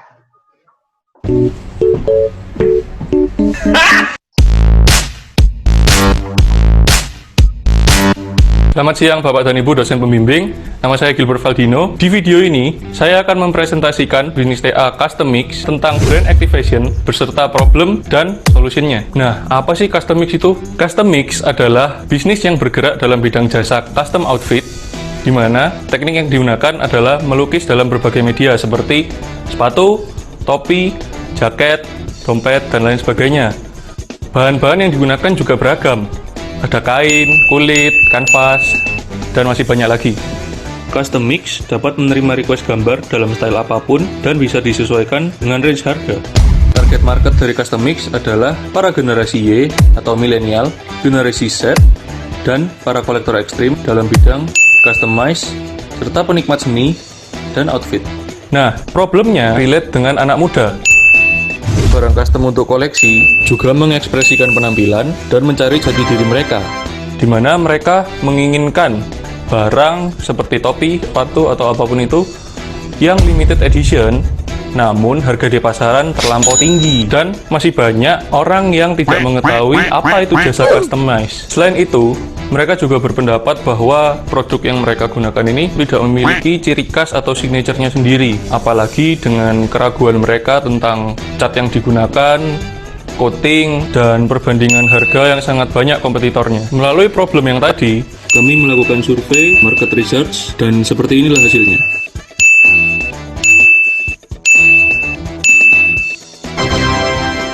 Banyak responden yang menganggap bahwa customized outfit itu keren, kreatif, ekspresif, relate dengan anak muda, bernilai mahal, dan beberapa pendapat lainnya. Lalu, muncul design approach untuk mengedukasi para customer tentang pentingnya konsultasi desain bagi item-item yang ingin mereka custom.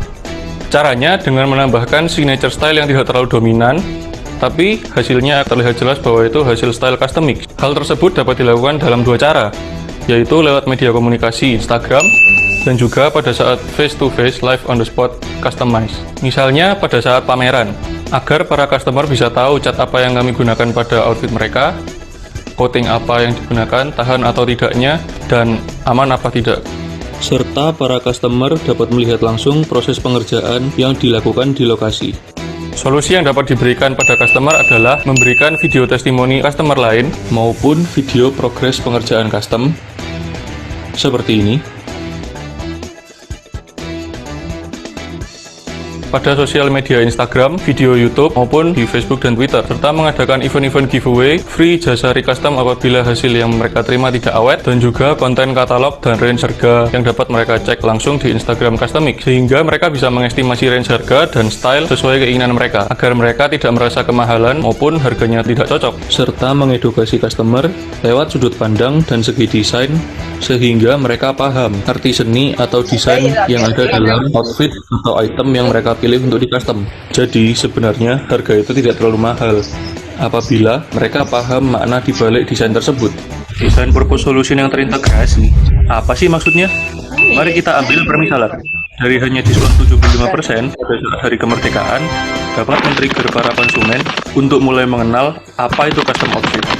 kelanjutan dari hanya diskon 75%, akun kami mulai mengadakan challenge kecil-kecilan bagi para customer yang ingin mendesain item atau barang mereka. Di situ, kami men-challenge untuk para customer agar berani mengutarakan opininya tentang custom yang ingin mereka buat. Next step-nya, kami mengadakan lomba dan bukan sekedar challenge untuk mendesain dan mewujudkan custom seperti apa yang mereka inginkan. Setelah itu, apabila lomba itu berpotensi untuk dijadikan event giveaway dan makin banyak customer yang berdatangan, akan kami adakan event-event giveaway dengan beberapa ketentuan. Apabila giveaway berhasil, memungkinkan untuk membuat live YouTube maupun Instagram, kami akan melakukan live on the spot customizing item, di mana kami akan memilih customer secara random dan mengcustom item yang sedang mereka bawa atau sedang mereka kenakan, baik itu berbayar maupun free. Kegiatan on the spot tersebut kemungkinan besar untuk dilirik oleh dunia luar hingga ke luar negeri, maka produk ini akan go internasional. Ya, kurang lebih seperti itu. Sekian presentasi dari saya. Terima kasih.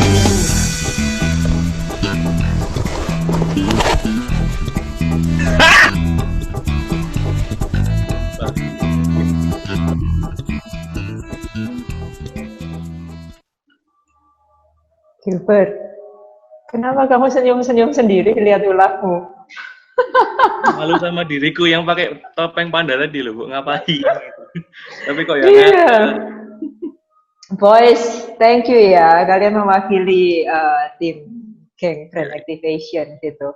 Dan sebetulnya izinkan agar tidak ada salah paham. Yang lain itu bukan berarti nggak baik. Tapi kalian butuh waktu lebih lah, saya bilang jujurnya, untuk eksekusi gitu. Sementara yang 6 ini optimal.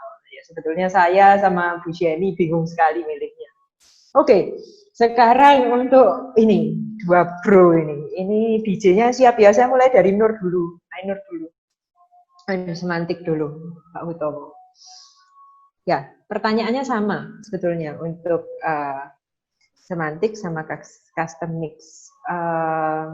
Saya akan mulai dari tujuan internasional. Ya, kalian yang satu membawa heritage yang sudah direstui dan didukung oleh UNESCO, demikian. Kemudian satunya pasarnya bisa internasional. Coba dong kita brainstorm yuk, kita ngobrol. Kira-kira bisa diactivate di media apa lagi atau dengan pesan apa lagi yang bukan hanya mendapatkan awareness dari internasional, tapi people internasional, habis itu kepedulian planet internasional, juga profit dari internasional, itu lebih kena gitu. Ayo Nur, apa kira-kira? How to bring this goodness to international market?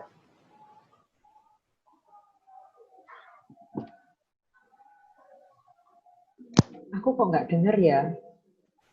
Suaranya masuk sekarang. Ya, enggak. Itu suara Gilbert. Oh, nggak masuk Nur, suaramu Nur. Kalau gitu boleh Gilbert dulu ya, sambil kamu betulin teknis sama Pak Hutomo ya. Oh, oke. Oke, kamu dulu, Panda dulu. Hai Panda. Kamu bawa topengmu, tadi mana topengmu? Diangkat dulu topengnya. Nih, Nih. Iya, sekarang, Bu. Iya, lucu. Transparan soalnya. Nggak apa-apa, kelihatan. Ya. Yuk. Jadi kalau untuk yang tadi go internasional itu saya udah pernah mau bikin, ya bukan udah pernah mau bikin. Ini sekarang lagi proses mau bikin websitenya buat custom mix, sama nanti bakal di Etsy sih sebenarnya. Oke. Masuk kan Etsy yang saya ya. tekankan dari custom mix, customizing item ini kan di luar sana banyak yang dalam tanda kutip mereka seperti dibohongi dengan kata limited edition kan. Padahal limited edition pun barangnya dijual lebih dari satu. Dengan harga yang ya kalau limited edition pasti harganya jauh lebih tinggi daripada yang harga normal. Tapi yang dibilang mereka, oh barangmu unik, oh barangmu cuman kamu yang punya, itu enggak, sebenarnya enggak. Bakal ada, misal barangnya diproduksi 4 ya, kamu berarti kembar dengan 3 orang yang lain. Oke. Jadi kamu mau memastikan ini benar-benar, kalau bilang limited ya limited gitu ya? Limited ya limited. Custom kan desain, pemikiran desain satu customer dengan customer yang lain akan berbeda. Dan misalnya pun orang, oh aku ingin gambar yang anggaplah apa ya, oh gambar singa atau gambar karakter atau apapun, pasti gambarnya bakal jadi beda kalau dua orang yang berbeda. Asik. Terus aku ingin tahu, masih di kamu nih, aku ingin tahu kalau kamu launching internasional pakai Etsy, terus activation-nya gimana idemu supaya titik pertamanya gebyar gitu di internasional, bukan di kalangan temanmu. Kalau Because we talk activation dan permisi, kata kuncinya adalah experience, ya kan? Kalau kita kapan hari ngobrol. Ya, experience. Ya. Kalau itu mungkin lebih ke apa ya? Kalau Etsy kan otomatis mereka cuma bisa antara upload video atau nunjukin price list itunya apa barang yang dijual kan ya? Ya. Itu otomatis kita lebih ke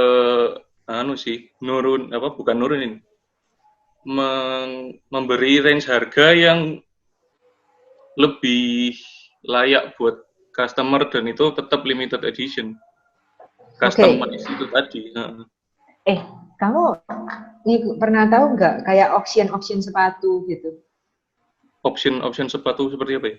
Yang auction online, jadi misalkan ada produk apa, biasanya di auctionnya online, terus orang-orang bisa bidding gitu. Itu mungkin bisa menjadi sebuah ide atau sebuah opsi supaya bisa ada experience. Jadi bukan cuma lihat katalog mau apa enggak gitu, tapi engage. I need you to think more ya Gilbert untuk menciptakan engagement yang internasional di target market yang sangat segmented ini. Jelas ya. Juga ke barangnya sih Bu, karena kan saya juga baru tahu bahwa jenisnya sepatu itu kan kalau yang mau di custom banyak banget, benar-benar banyak banget. Jadi nggak mungkin cuman sneakers yang buat casual jalan-jalan atau yang buat pamer-pamer doang. Ya. Ada sepatu lain yang bisa di custom. Misalnya kayak barusan saya juga nerima sepatu buat sepeda. Sepatu sepeda. Iya. Itu juga bisa. Terus sepatu skateboard gitu-gitu juga. Dan jadi mungkin pada saat proses itu kalau bisa streaming, habis itu ada ngobrolnya kayak kita sekarang. Jadi gimana streaming bukan hanya pembuatan tapi kayak passion untuk mengcustom sama request dari customer-nya itu terlihat. Itu bisa menjadi experience yang menarik ya. Coba nanti kamu kembangkan supaya ide yang sudah bagus ini lebih aktif lagi melalui experience. Oke? Sekarang kita pindah ke Nung dulu, semoga sudah beres. Sudah bisa dengeran, Bu? Sudah. Oke, sip. Thank you. Minta tolong DJ-nya ganti layar. Yes, Mr. DJ, thank you. Nah, sekarang kau pahlawan batik. Tolong dong ini dibawa ke internasional gimana nih? Ini Bu, kalau untuk masalah promosi, untuk awareness masih fokusnya di Instagram. Cuman karena masih kayak saya rasa Semantik ini belum banyak yang kenal. Terus orang masih kayak nganggap kayak batik itu cuman sekedar batik dengan motifnya yang seperti itu. Kita mau edukasi, kita tuh nggak hanya sekedar bikin motif yang simple, tapi kita juga ada value di baliknya. Kita memperhatikan sustainability dari si artisan batik di balik Semantik ini. Ya. Terus untuk menyapa internasional, kebetulan sudah ada, Bu. Cerita. Jadi ini bukan bukan kayak kita buka store di luar negeri atau bukan, cuman ada reseller yang mau jualin produk kita di Prancis. Oh, so cool. Tepuk tangan lagi. Terus. Ya itu gimana ya ceritanya? Dari teman saya, terus kita present berdua. Jadi sebenarnya Semantik itu berdua dulu awalnya 2018. Saya sama teman saya sama-sama dari Tuban. Kita bikin ini, terus setahun berjalan, ketemulah teman saya ini, terus kita ngobrol. Dia mau untuk jualin Semantik ini di sana. Saya untuk produk-produk kayak gini itu justru malah yang rame orang luar negeri gitu, yang aware, bener. Itu sih, terus mereka tertarik, akhirnya bikin sendiri tapi beda tim. Mereka hanya nge-resell, jadi fokusnya ke sana, yang sini fokusnya ke sini. Jadi untuk pricing juga beda. Ya, masuk akal. Nah, terus gini, Nung, kita jadi luar negerinya, kita nggak boleh serakah kan ya katanya, kita fokus yang jelas dulu ini Prancis ya.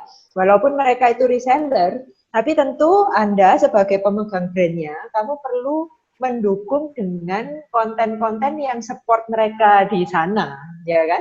Iya. Di Prancis sana. Itu tolong adakan survei. Jadi kayak sosial media di Prancis itu, is it really mereka juga hype sama Instagram, ataukah mereka mungkin di YouTube atau masih di Facebook? Contohnya seperti di UK sama Australia itu Facebook masih lebih gede daripada Instagram. Oke, contoh saja. Atau justru mereka punya portal-portal sendiri, seperti di Cina itu kan banyak sekali portal-portal yang kita nggak pernah dengar. Tapi mereka punya, atau di Jepang pakai Line, kita nggak pernah dengar dan banyak lainnya. Tapi mereka punya.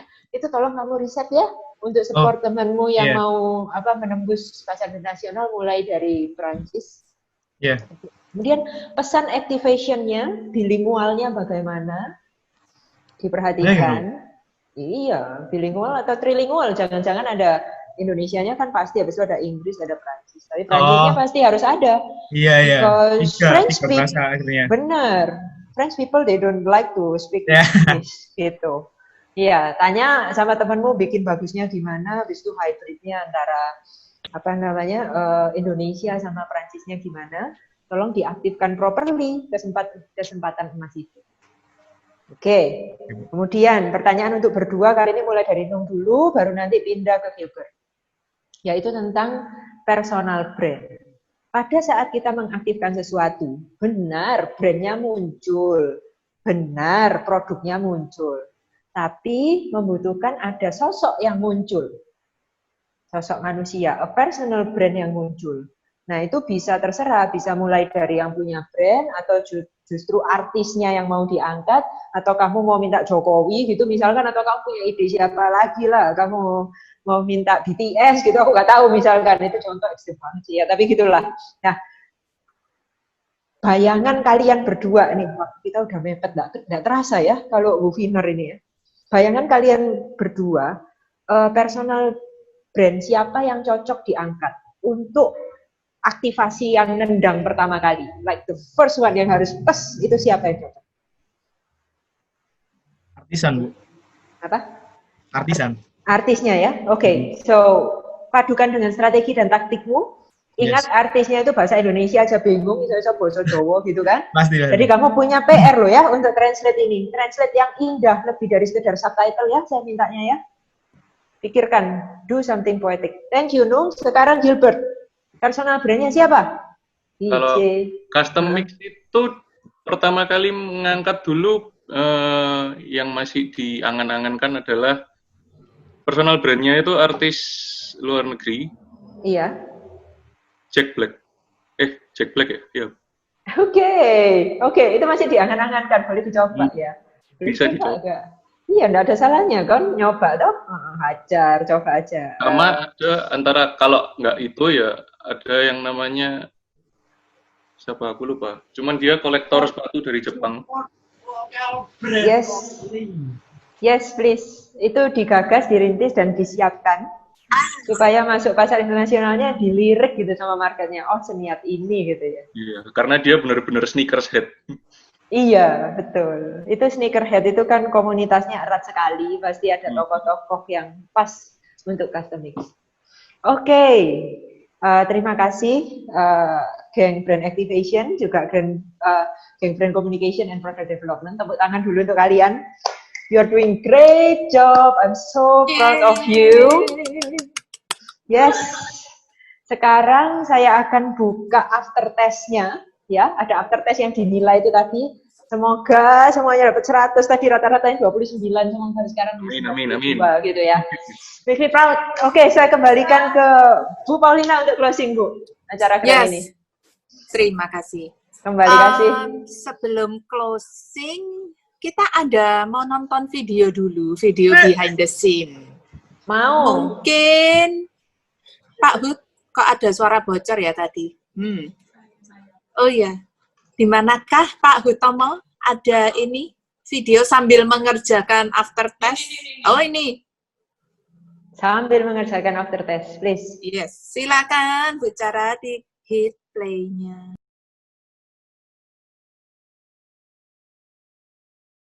Oh, suaranya belum kedengeran ya?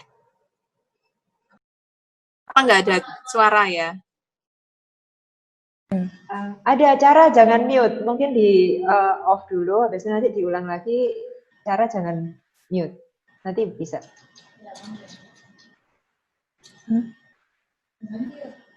Udah.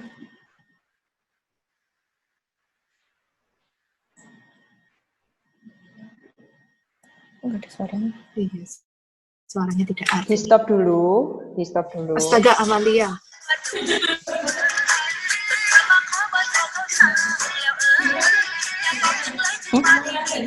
Nah, ke depan. Oke.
Yeay.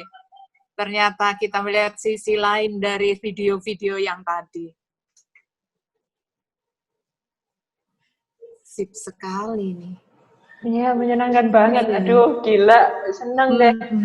Teman-teman yang sedang tidak di Surabaya, boleh tulis di chat dong kalian sedang di mana, I'm curious. Biasanya kita ngobrol ngumpul di satu kelas, kali ini kita dari mana aja, tapi tetap satu rasa gitu. Aduh, senang banget. Silakan Bu Pau atau mau Koko Pak Su penutup. Ya. Ada 10 menit yang tersisa. Silakan. Oke, karena Pak Krisnya ada meeting bertubi-tubi, sehingga kayaknya dia juga nggak bisa hadir di penutupan ini. Jadi, ya, saya bantu close saja. Terima kasih banyak Ibu Lia atas waktunya yang sudah maraton bersama kita di tiap minggunya. Kemudian, astaga, ini ketahuan sih di highlight. Aduh, matiin video. No. Saya kan cuma MC, nggak perlu kelihatan mukanya. Ya ampun, gede banget. Saya MC yang pemalu. Kemudian, ini tesnya gimana, Bu? By the way, sebelum saya close. Sedang jalan. Oh, sedang jalan. Nanti setelah foto bersama, saya kasih tahu hasilnya. Nanti kita foto bersama ya. Oke. Berarti kalau siap gitu, ya yang kayak kapan hari itu. Iya. Sip. Aduh, video gak CS kok ini. Ayo. Habis ini semir saya gagal, Bu. Makanya. Jadi ini pakai brand Korea, belinya di Korea lewat Shopee, tapi ternyata nggak bisa menutup umpan dengan sempurna. Astaga, nggak apa-apa. Oke deh, berarti terima kasih juga banyak untuk teman-teman yang di luar UC yang mungkin udah bergabung, mungkin dari luar Universitas Ciputra juga, kemudian teman-teman UC yang udah ikutan juga, tidak hanya yang sedang proses TA, tapi juga dari angkatan lain ya. Semoga ini bisa memberi manfaat untuk kalian, kita udah 4 minggu bersama-sama. Kemudian, kalau ada kekurangan, mohon dimaafkan, baik dari kami maupun teknis yang lain-lain. Nah, untuk penutupan sih berhubung Bapak Kaprodinya. Oh, ini sudah. Apa? Pak Kris, bisa chatting, Mbok? Nongol sebentar, kenapa, Pak? Pak Kris. The Alpha Wolf, Mbok. Hai, Lia.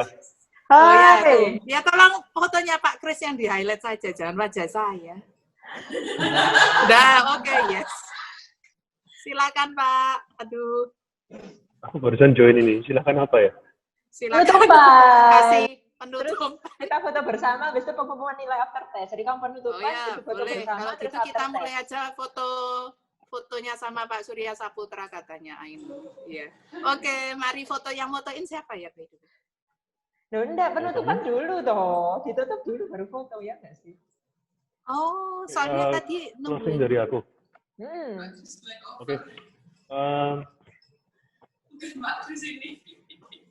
Iya. Oke teman-teman, terima kasih atas partisipasinya semua untuk baik dosen, pembicara tamu, Bulia, dan teman-teman peserta. Saya mengucapkan banyak terima kasih atas peran sertanya selama 1 bulan ini, jadi prosesnya cukup panjang selama 1 bulan. Jangan, juga untuk para mahasiswa baru atau pihak umum yang menonton acara ini kita buat agar orang semakin mengenal VCDUC dan apa yang kita pelajari di VCDUC. Selain itu juga membantu teman-teman yang akan menempuh tugas akhir. Harapan kita dengan mengikuti acara ini, Grand Bootcamp ini, mahasiswa, peserta tugas akhir, adik-adik kelas, dapat terbantu untuk menemukan titik terang dari hidupnya yang gelap, supaya bisa menemukan waktu tugas akhir nanti mesti ngapain. Acara ini kami rancang sedemikian rupa sehingga banyak masukan yang bisa diperoleh dari para praktisi, para dosen pembimbing, maupun dari teman-teman seangkatannya. Ini kami lihat sangat berhasil. Kemarin dengan hanya melihat beberapa video dari teman-teman yang ditayangkan di sesi minggu lalu, perubahannya sangat signifikan. Videonya di minggu ini sangat bagus-bagus sekali. Kita kesulitan banget untuk memilih dalam waktu yang sangat mepet. Itu yang disubmit kita dalam waktu setengah hari. Kita mesti lihat video begitu banyak dan memilih video-video ini. Jadi terima kasih atas peran sertanya. Aplaus untuk kita semua. Sangat. Mungkin seperti itu aja Bu Paulina, Bu Lia. Thank you. Baik, terima kasih Pak. Saya minta waktu sebentar, mau tanya saya, mau masukkan. Menurut teman-teman liburan diajakin gini itu perlu ada lagi atau enggak? Tolong jawabannya ditulis di chat atau di komen YouTube. Jadi ini teman-teman sebetulnya lagi liburan kan? Tapi sambil liburan suasananya tetap santai, bootcamp gitu, ngobrol, tiap minggu ada ketemunya, sambil proyek, plus sekalian tugas untuk kuliah semester depan. Are you cool with this or not? Tolong dikasih inputnya, karena itu akan menjadi pertimbangan bagi tim dosen untuk penyempurnaan acara Brand Bootcamp selanjutnya. Kalau ada masukan juga silakan ditulis, itu semua pasti kami catat. Oke, silakan kembali ke Bu Pau untuk foto. Ya, terima kasih.